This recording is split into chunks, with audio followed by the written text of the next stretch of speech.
This is an older Minolta autometer. It's Minolta Autometer 3F, one of the earlier ones. I would guess probably made sometime in the 1990s, maybe before, and would have been used in film studios. So when they would be shooting, medium format and large format with strobes. And it's fairly simplistic in terms of how some of these Minolta flash meters can work, but there still are a couple of kind of quirks when you try to set it up. So I'm going to talk about how I set it up. I use it only for flash, so I'm not really going to get into ambient. And on that note, we'll just take a look at what the front looks like. So, starting in the upper left-hand corner, there is a measure lock, and you're only going to, I don't think you're ever going to use it, but the idea behind it, I guess, is if you take a reading and you want that reading not to be overridden, then you would slide it to the left into the lock position. But if it's in the lock position, you're not going to be able to take any more readings. If we go down, then staying on the left side here, you can see the display, and the display does two things for you. One is it gives you the digital output. So in this case, it's going to tell you the stops. So 8 6/10 stop. If you look at the top, you'll see a scale, and you can see that that marker is kind of halfway between F8 and F11. And I like that scale at the top for a different reason. Unless you really have this committed to memory, you can see what a stop is. So 1 4 to 2, 2 to 2 8, 4 to 5 6, 5 6 to 11 is 2 stops. So that's just a convenient way if you're trying to think in stops. And many times when I'm shooting with flash, I really kind of think of exposure through stops. But getting now that FNO means that you're not working in EV. So FNO is what I would consider to be kind of what I would call an f-stop. But below that, then the next button is going to be M clear, so memory clear. There is a memory function in here. I'll explain in a moment. ASA and time is the orange button, and that's the one that's going to give you some issues. And then, let's just talk about that right now. If you want to set the ASA, which when people were shooting film, they would call ISO ASA. So ASA and ISO are the same. What you're going to want to do is set it to the ISO setting that you have on your camera. And when you hit that button, it's either going to, you'll see on the display next to the F, it's either going to show ASA or time.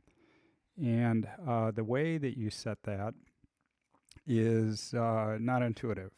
So what you need to do is actually go to the very lower left-hand corner and slide the switch over to Ambi for ambient. I don't know why they did this, but ambient setting is the only time or the only way that you're able to adjust ASA or time. So slide the switch over to AMBI, and then hit the ASA or time button to toggle between ASA or time, and then those two buttons to the right of that will let you either go up or down.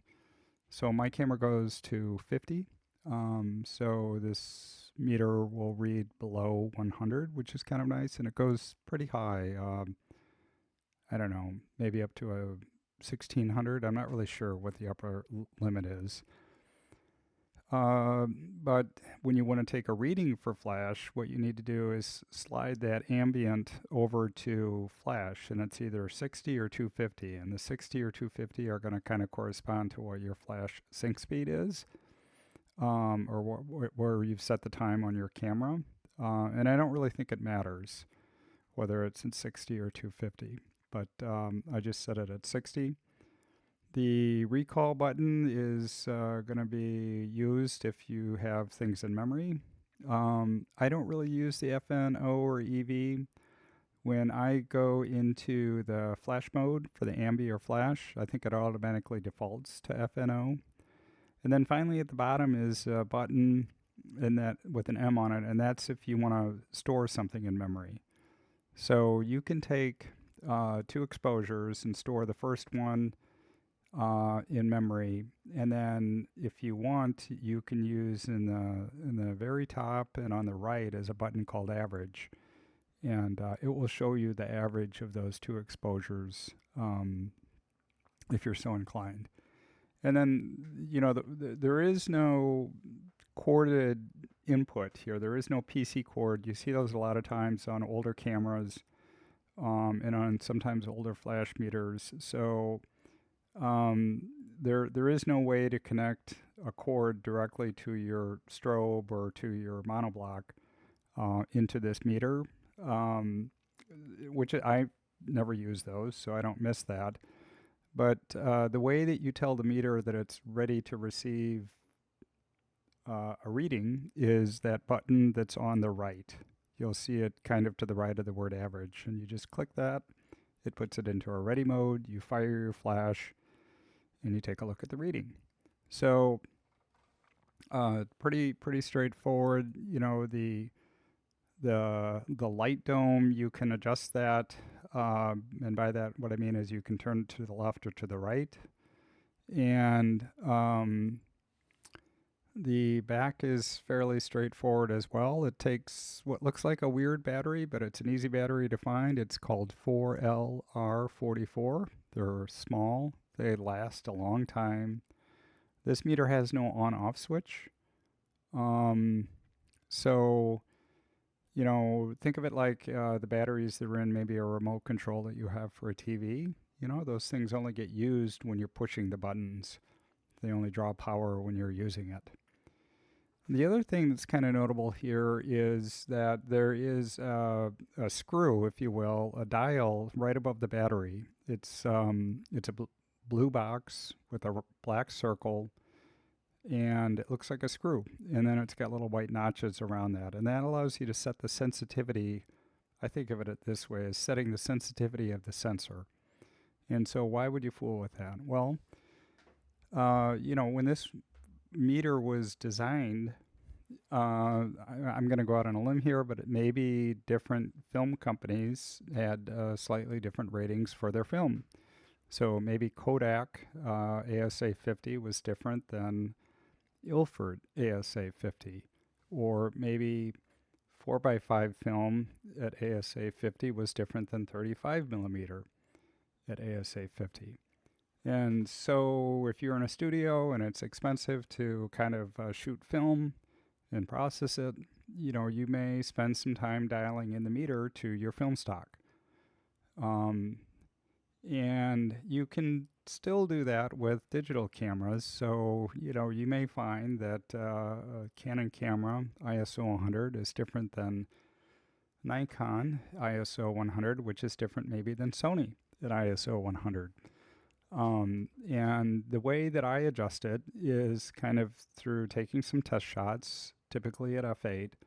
And then when I look at them in Lightroom, I will use the exposure adjuster slider, if you will, to kind of see, is this really what I want? Do I need to make it brighter or darker? And if that's the case, then I'm going to go back and adjust, this dial here to decrease the sensitivity or to, add some sensitivity to my reading. So yeah, this is really super nice. It's very simple. Some of the older, by older I mean the higher the numbers, like the I have a Model 4. It has a crazy amount of decisions to make. It's almost like a handheld computer that does flash, measures flash output. This just kind of measures flash output, and it doesn't really do too much beyond that. Well, I mean, it does ambient, but and I like the simplicity of the interface, if you will. And it would be a total knockout in my mind if it used a AA battery as opposed to this kind of 4LR44 battery. And the other thing that would put it over the top for me is if you could adjust the ASA in time while you were in flash mode, as opposing to remember to, the trick to set those only in ambient mode. So really nice meter if you can get a hold of one. I don't think you're going to be disappointed, with these.